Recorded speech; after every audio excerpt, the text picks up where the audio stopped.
എന്താണ് strobe light? ഒരു നിമിഷാർദ്ധത്തേക്ക് ജ്വലിച്ചു പൊങ്ങി അതുപോലെ കെട്ടുപോകുന്ന പ്രകാശത്തെയാണ് നമ്മൾ സ്ട്രോബ് ലൈറ്റ് എന്ന് പറയുന്നത്. നമ്മുടെ ക്യാമറയിൽ ഉപയോഗിക്കുന്ന ഫ്ലാഷ്, ഇടിമിന്നൽ, ഇതൊക്കെ സ്ട്രോബ് ലൈറ്റിന് പ്രധാനപ്പെട്ട ഒരു ഉദാഹരണങ്ങളാണ്. ഫ്ലാഷ് ചെയ്യുന്ന പ്രകാശത്തെ നമുക്ക് സ്ട്രോബ് എന്ന് വിളിക്കാം. ഒരാവശ്യത്തിന് മാത്രം അത് ഓണാവും, അത് ആവശ്യം കഴിഞ്ഞാൽ ഇമ്മീഡിയറ്റ് ആയിട്ട് ഓഫാകും. അപ്പോൾ സ്ട്രോബുകളിൽ മിന്നലും ഒക്കെ ഇതിനകത്ത് ഉൾപ്പെടുന്നതാണെങ്കിലും കൂടി നമുക്ക് പറയാനും അല്ലെങ്കിൽ നമുക്ക് ചർച്ചയിൽ എളുപ്പത്തിന് വേണ്ടിയിട്ട് നമുക്ക് ഫ്ലാഷുകൾ എന്ന് വിളിക്കാം. ഫ്ലാഷ് ലൈറ്റുകളെ പ്രധാനമായിട്ടും നമുക്ക് രണ്ടായി തിരിക്കാം. അതിൽ ആദ്യത്തേത് സ്റ്റുഡിയോ ഫ്ലാഷും രണ്ടാമത്തേത് പോർട്ടബിൾ ഫ്ലാഷുമാണ്. സ്റ്റുഡിയോ ഫ്ലാഷിനെ കുറിച്ച് പറയാം. സ്റ്റുഡിയോ ഫ്ലാഷ് എന്നതുകൊണ്ട് ഉദ്ദേശിക്കുന്നത് ഹെവി ആയിട്ടുള്ള ഹൈ വോൾട്ടേജ് ഉപയോഗിച്ച് പ്രവർത്തിക്കുന്ന ഫ്ലാഷുകളെയാണ്.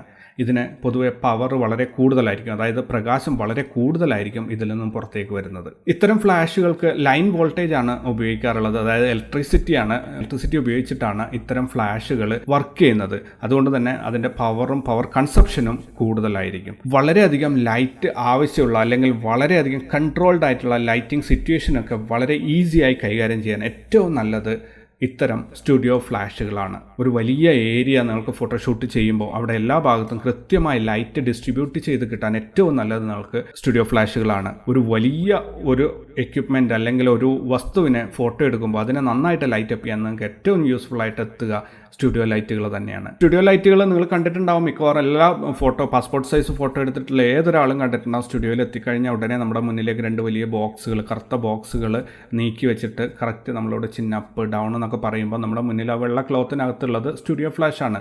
ഹൈ പവർ ലൈറ്റാണ്. അതൊരു ഫ്രാക്ഷൻ ഓഫ് സെക്കൻഡാണ് അത് ലൈറ്റ് പ്രൊഡ്യൂസ് ചെയ്യുക. സ്റ്റുഡിയോ ഫ്ലാഷിൻ്റെ പവർ പറയുന്നത് വാട്ട്സിലാണ്. 300 വാട്ട്സ്, 600 വാട്ട്സ്, 1000 വാട്ട്സ്, ഇങ്ങനെ വാട്ട്സിലാണ് അതിൻ്റെ പവർ പറയുന്നത്. അപ്പോൾ നമുക്കൊരു 300 വാട്ട്സിൻ്റെ ലൈറ്റ് ഉപയോഗിച്ച് കഴിഞ്ഞാൽ എത്രത്തോളം ഏരിയ ലൈറ്റ് പാവും, അതേപോലെ 1000 വാട്ട്സ് ഉപയോഗിക്കുകയാണെങ്കിൽ എത്രത്തോളം ഏരിയയിൽ ഓവർ ലൈറ്റ് വരും എന്നൊക്കെയുള്ള കാര്യങ്ങൾ നമുക്ക് കൃത്യമായിട്ടും കണക്കുകൂട്ടി മനസ്സിലാക്കാൻ പറ്റും. നല്ല ഹൈ എൻഡ് മോഡൽ ഷൂട്ടുകളും മറ്റ് കൊമേഴ്ഷ്യൽ ഷൂട്ടുകളും പ്രൊഡക്റ്റ് ഫോട്ടോഗ്രാഫികളും എല്ലാം ചെയ്യുന്നത് തന്നെ സ്റ്റുഡിയോ ഫ്ലാഷ് ഉപയോഗിച്ചിട്ടാണ്.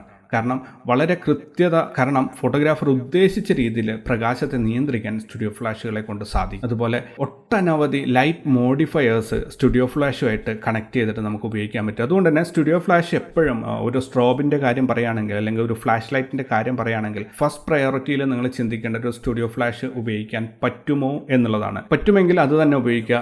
അവിടെ പറ്റാത്ത സാഹചര്യത്തിൽ മാത്രം നിങ്ങൾ പോർട്ടബിൾ ഫ്ലാഷുകളെ കുറിച്ച് ചിന്തിക്കുക.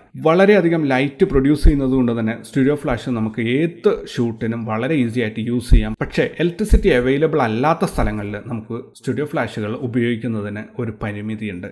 കാരണം വളരെയധികം പവർ ആവശ്യമുള്ളത് കൊണ്ട് തന്നെ മറ്റുള്ള ഇലക്ട്രിക് ജനറേറ്റർ അല്ലെങ്കിൽ ലൈൻ ഇലക്ട്രിസിറ്റി ഇത് രണ്ടും ഇല്ലാതെ നമുക്കൊരിക്കലും സ്റ്റുഡിയോ ഫ്ലാഷുകൾ ഔട്ട്ഡോറിലോ അല്ലെങ്കിൽ മറ്റുള്ള സ്ഥലങ്ങളിൽ കൊണ്ടുപോയിട്ട് ഉപയോഗിക്കാൻ സാധിക്കില്ല. ഇതിൻ്റെ സൈസും വലിപ്പവും ഭാരവും എല്ലാം തന്നെ വളരെ കൂടുതലായതുകൊണ്ട് ട്രാൻസ്പോർട്ടേഷനും സ്റ്റുഡിയോ ഫ്ലാഷുകളെ സംബന്ധിച്ചിടത്തോളം വലിയൊരു തലവേദനയാണ്. പക്ഷേ ഏറ്റവും നല്ല ഫ്ലാഷ് ഏതാണെന്ന് ചോദിച്ചു കഴിഞ്ഞാൽ തീർച്ചയായിട്ടും പറയാം അത് സ്റ്റുഡിയോ ഫ്ലാഷുകൾ തന്നെയാണ്. സ്റ്റുഡിയോ ഫ്ലാഷുകളുടെ പവർ കണക്കാക്കുന്നത് വാട്ട്സിലാണ്. 150 വാട്ട്സ്, 300 വാട്ട്സ്, 600, 1200 അങ്ങനെ പല വാട്ട്സുകളിൽ നിങ്ങൾക്ക് സ്റ്റുഡിയോ ഫ്ലാഷുകൾ ലഭ്യമാണ്. എലിൻക്രോം എന്നുള്ള ഒരു കമ്പനിയാണ് ഇന്നുള്ളതിൽ ഏറ്റവും നല്ല സ്റ്റുഡിയോ ഫ്ലാഷുകൾ നിർമ്മിക്കുന്നത്. നമ്മുടെ നാട്ടിലാണെങ്കിൽ ഗോഡക്സ്, ഫോട്ടോപ്രോ ഇങ്ങനെ പല പേരുകളിൽ നിരവധി ബ്രാൻഡുകൾ സ്റ്റുഡിയോ ഫ്ലാഷുകൾ നിർമ്മിക്കുന്നുണ്ട്. സ്റ്റുഡിയോ ഫ്ലാഷുകൾക്ക് ഉണ്ടാകുന്ന പ്രധാന പ്രശ്നം പ്രകാശത്തിന്റെ കൃത്യതയില്ലായ്മയാണ്. നിങ്ങളൊരു സ്റ്റുഡിയോ ഫ്ലാഷ് വളരെ വില കുറഞ്ഞ ഒരു സ്റ്റുഡിയോ ഫ്ലാഷ് വാങ്ങിച്ചു കഴിഞ്ഞാൽ അതിൽ നിന്നും വരുന്ന പ്രകാശം ഒരല്പം വയലറ്റോ പിങ്കോ കലർന്നതായിരിക്കും. കൃത്യമായ ഒരു നാച്ചുറൽ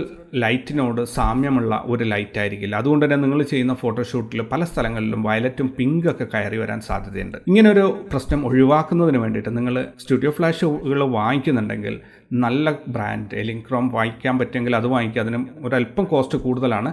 അതല്ലെങ്കിൽ ഏറ്റവും നല്ല ബ്രാൻഡ് ഏതാണോ അത് നോക്കിയിട്ട് വാങ്ങിക്കുക. ഏറ്റവും നല്ല റിവ്യൂസ് ഏതിനാണോ നിങ്ങൾക്ക് ഓൺലൈനിൽ വായിച്ചെടുക്കാൻ പറ്റുന്നത് ആ പ്രൊഡക്ട്സ് വാങ്ങിക്കുക. ഒരിക്കലും വളരെ ചീപ്പായിട്ടുള്ള വളരെ ചെറിയ വിലക്ക് കിട്ടുന്ന സ്റ്റുഡിയോ ഫ്ലാഷുകൾ വാങ്ങിക്കരുത്. നമുക്ക് സ്റ്റുഡിയോ ഫ്ലാഷ് മാത്രം ഉണ്ടായാൽ പോരാ, അതിൻ്റെ കൂടെ ലൈറ്റ് മോഡിഫയേഴ്സും വേണം. അപ്പോൾ അതിനും ഒട്ടനവധി കാശ് നമ്മൾ ചിലവാക്കേണ്ടതുണ്ട്. പക്ഷേ ഏറ്റവും അടിസ്ഥാനപരമായ ലൈറ്റ് നമ്മൾ ചീപ്പായത് വാങ്ങിച്ചിട്ട് എത്ര വില കൂടിയ മോഡിഫയർ വാങ്ങിച്ചിട്ടും കാര്യമില്ല. കാരണം അതിനകത്ത് വരുന്ന ലൈറ്റിനെയാണ് നമുക്ക് മോഡിഫയർ ഉപയോഗിച്ചിട്ട് കൺട്രോൾ ചെയ്യാൻ പറ്റുള്ളൂ. അപ്പോൾ ലൈറ്റ് മോശമാണെങ്കിൽ ഏത് മോഡിഫയർ ഉപയോഗിച്ചിട്ടും ഒരു കാര്യമില്ല.